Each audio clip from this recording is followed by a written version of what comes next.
नमस्कार दोस्तों। आज के इस वीडियो में हम आदि गुरु शंकराचार्य जी के बारे में जानेंगे। आदि शंकराचार्य 788 से 720 ईस्वी भारतीय दर्शन और धर्म के सबसे प्रमुख व्यक्तित्वों में से एक हैं। उन्होंने अद्वैत वेदांत, गैर द्वैतवाद के सिद्धांत को प्रचारित किया, जो यह सिखाता है कि आत्मा, जीव और ब्रह्म सर्वोच्च सत्ता एक ही है। उनका जीवन और दर्शन भारतीय संस्कृति, दर्शन और आध्यात्मिकता में गहरे महत्व रखते हैं। जीवन परिचय। आदि शंकराचार्य का जन्म केरल के कालडी नामक स्थान पर हुआ था। उनके पिता का नाम शिवगुरु और माता का नाम आर्यम्बा था। वे बाल्यावस्था से ही अत्यंत मेधावी और आध्यात्मिक प्रवृत्ति के थे।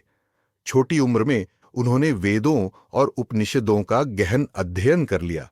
युवा अवस्था में ही उन्होंने संन्यास ले लिया और अपने गुरु गोविंद भगवत पाद से अद्वैत वेदांत का ज्ञान प्राप्त किया। दर्शन। अद्वैत वेदांत ब्रह्म सत्यम जगन मिथ्या। इस सिद्धांत के अनुसार केवल ब्रह्म ही वास्तविक है और यह जगत, संसार माया है। इसका अर्थ यह है कि यह संसार अस्थायी और बदलने वाला है, जबकि ब्रह्म शाश्वत और अपरिवर्तनीय है। जीव और ब्रह्म की एकता। अद्वैत वेदांत में यह माना गया है कि आत्मा, जीव और ब्रह्म में कोई भेद नहीं है। अज्ञान, अविद्या के कारण जीव ब्रह्म से अलग महसूस करता है। माया और अज्ञान। माया वह शक्ति है जो ब्रह्म के सत्य स्वरूप को छिपाती है। जब अज्ञान का नाश होता है, तब आत्मा को ब्रह्म के साथ अपनी एकता का अनुभव होता है। ज्ञान मार्ग। उन्होंने ज्ञान को मुक्ति का सर्वोच्च साधन बताया। ध्यान, वेदों का अध्ययन और आत्मचिंतन के माध्यम से व्यक्ति ब्रह्म को समझ सकता है। वीडियो में आगे बढ़ने से पहले अगर आपने ज्ञानोदय स्टडी पॉइंट चैनल को सब्सक्राइब न किया हो तो कर ले और लाइक करके शेयर भी कर दें, ताकि ये जानकारी आपके दोस्तों और रिश्तेदारों तक भी पहुंच जाए। उनकी रचनाएं। आदि शंकराचार्य ने अनेक ग्रंथों और टिप्पणियों की रचना की, जिनमें प्रमुख हैं प्रस्थानत्रयी भाष्य, उपनिषद, भगवद गीता और ब्रह्म सूत्र पर उनकी विस्तृत व्याख्याएं। भाष्य अद्वैत वेदांत के आधारभूत ग्रंथ माने जाते हैं। प्रकारण ग्रंथ विवेक चूड़ामणि। यह आत्मा और माया के बीच भेद समझाने वाला ग्रंथ है। उपदेश साहस्री। इसमें वेदांत के सिद्धांतों को सरल भाषा में समझाया गया है। स्तोत्र रचनाएं। शंकराचार्य ने अनेक भक्ति स्तोत्र लिखे, जैसे शिवानंद लहरी, सौंदर्य लहरी और भज गोविंदम, जिनमें भक्ति और ज्ञान का समन्वय दिखता है। धार्मिक पुनरुत्थान। शंकराचार्य ने भारत में धार्मिक और सांस्कृतिक एकता स्थापित करने के लिए व्यापक यात्रा की। उन्होंने हिंदू धर्म के भीतर विभिन्न मतों को अद्वैत वेदांत के माध्यम से एकीकृत किया। उन्होंने 4 प्रमुख मठों, पीठों की स्थापना की, जो आज भी भारतीय धर्म और दर्शन के केंद्र हैं।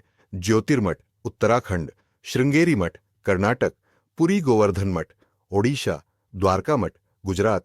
उनकी शिक्षाएं सत्य का अनुसरण, आत्मा का साक्षात्कार करना ही मानव जीवन का सर्वोच्च लक्ष्य है। अज्ञान का नाश।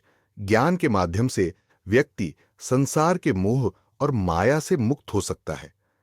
भक्ति और ज्ञान का संतुलन। उन्होंने भक्ति और ज्ञान के बीच सामंजस्य स्थापित किया और धार्मिक सहिष्णुता का संदेश दिया। प्रभाव। आदि शंकराचार्य ने भारतीय दर्शन को नई दिशा दी और वेदांत को लोकप्रिय बनाया।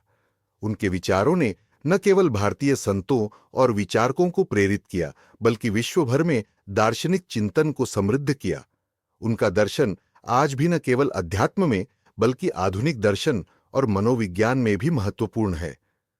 मृत्यु। आदि शंकराचार्य ने केवल 32 वर्ष की आयु में केदारनाथ, उत्तराखंड में समाधि ले ली। उनकी अल्पायु में की गई उपलब्धियां उन्हें अमर बनाती हैं। निष्कर्ष। आदि शंकराचार्य का जीवन और उनकी शिक्षाएं हमें आत्मा और ब्रह्म की एकता, माया के जाल से मुक्ति और ज्ञान के महत्व का संदेश देती है। वे भारतीय संस्कृति के महान पुनरुत्थानकारी और धर्म संस्कृति के अद्वितीय स्तंभ हैं। पूरा वीडियो देखने के लिए आपका धन्यवाद।